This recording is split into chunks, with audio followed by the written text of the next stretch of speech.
Welcome back, everybody. I'm not here fooling around with this grinder that isn't project. I'm going to pull the, remove the line shaft casting, and we're going to take this assembly outside. I'm going to run a whizzy wheel over it, blow it off with some compressed air, wipe it down with some mineral spirits, and we'll throw some primer on here. And then I'll start thinking about color to finish this up. I'll probably, oh come on, paint the main frame black, keeping with the theme of everything else I've been painting on this pump jack trailer project, all except the pig, you know, that flaming hot pink pig. Oh, total ridiculousness. Yeah, since I got yellow lettering on the raised letters on this cast iron bracket, I might paint these Ford wrenches yellow. I don't know. I'll think about it. But anyway, I'll finish taking this apart, get this outside in the sunshine, and take the wire wheel to it.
We have gloss yellow against satin black. It may look really hideous once I pull all the masking off. Or not. Let's see what happens. Well, that's a lousy shot. The sun's coming in. Well, that didn't turn out too bad. I did get a little yellow overspray here and there and discovered that same brand of paint, but the yellow, the high gloss yellow, is a lot thinner. Runs really easy, and man, the overspray is horrible on it. I had this all masked off, and I still managed to get some yellow where it doesn't belong, but that's all right. I got to touch up the black a little more anyway. I ran out, and I didn't have quite enough to finish the bottom side, so when this, excuse me, when this yellow cures really well, then I'll mask it and go over the whole frame again. But yeah, those wrenches will pop on there, stick out like a sore thumb, and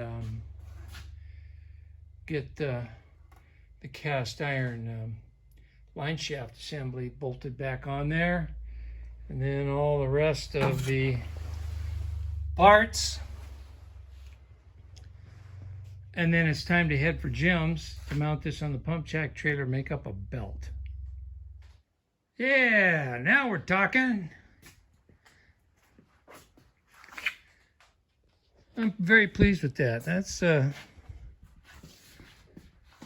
That's turning out the way I envisioned it on my chicken scratch sketch there, with a couple of minor changes. Really pleased with that. The forward wrenches I welded on there as bracing, I think is going to work really good. Okay, the next step is going to happen after Thanksgiving this week. And then the next couple of weeks. It'll all be on this video, but I got to coordinate with my buddy Jim. I realized, follow me. Jim's got quite a selection of belting. And, you know, because he's been a hit and miss engine guy for years. He's got all kinds of parts and stuff.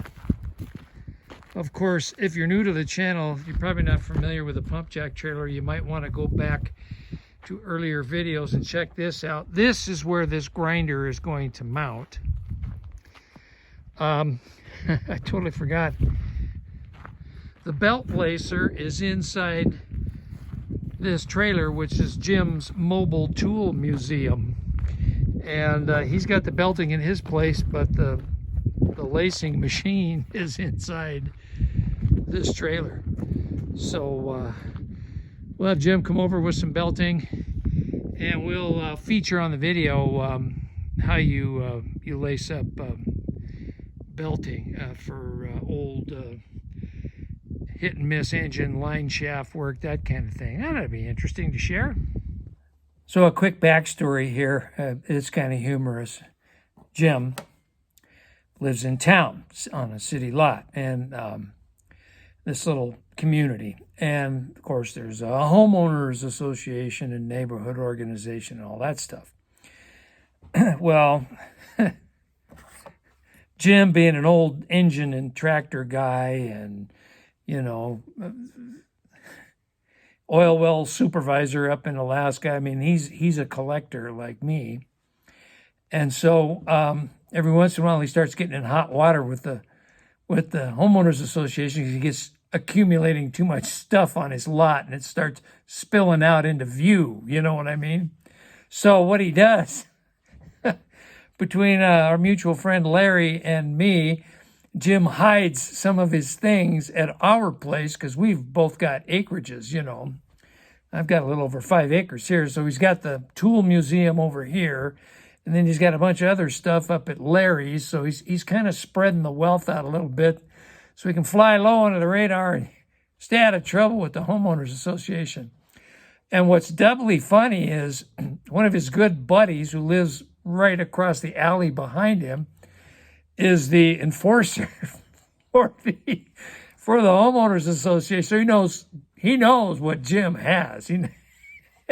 And some of Jim's stuff is even stored at the enforcer's place. So yeah, it's all good, but when you stop thinking about it, it's pretty funny too. Well, the best laid plans of mice and men. We have now fast forwarded weeks later. My buddy Charlie hasn't quite finished machining the part that I need to get the grinder that isn't mounted onto the pump jack trailer. He's close. He had an extended trip over Christmas season 2022, bringing home tractors from the Midwest. I cannot fault a guy for that. So I'm willing to wait for him to get his, cast iron adventures over with. Anyway, I talked to him a couple days ago. He came back over. He thought he had all the dimensions. He needed one more. The keyways don't match.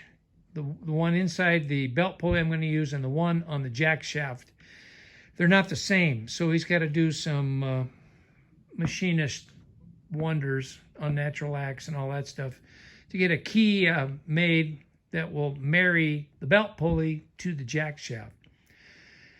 Once that part is done, and he's just about there. Well, he's actually got the sleeve machined. He just needs to finish machining the key now. So I'm just waiting for that. So I'm going to end this video here, and then we'll pick it up again once Charlie finishes up the key.